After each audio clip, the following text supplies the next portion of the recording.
boys to perform a speech on eradicating of mosquitoes.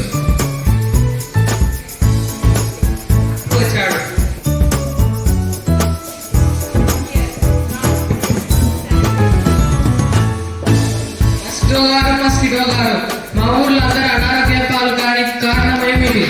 దీనంతటికీ మీ మానవుల స్వార్థమే కారణం. మీ ఇల్లు శుభ్రంగా పెట్టుకొని పక్కింట్లో చెత్త వేస్తారు. వర్షం వచ్చినప్పుడు చుట్టుపక్కల ప్రాంతాల్లో నీళ్లు నిల్వ ఉన్నా వదిలేసేవారు. ప్లాస్టిక్ డబ్బాలలో నీళ్లు నిల్వ ఉన్నా, పాత టైర్లలో నీళ్లు నిల్వ ఉన్నా కాలువల్లో మేము పెరుగుతాం. ఇప్పటి నుంచి మేము మా చుట్టుపక్కల పరిసరాలని శుభ్రంగా ఉంచుకుంటాం. కాబట్టి అందరూ ఇప్పటి నుంచి ప్లాస్టిక్ డబ్బాలలోను, గ్లాసులలోను, పాత టైర్లలోను, మురుగు ఇంకా ఎక్కడైనా నీళ్లు నిల్వ ఉంటే తొలగిద్దాం. Thank you. Have a nice day.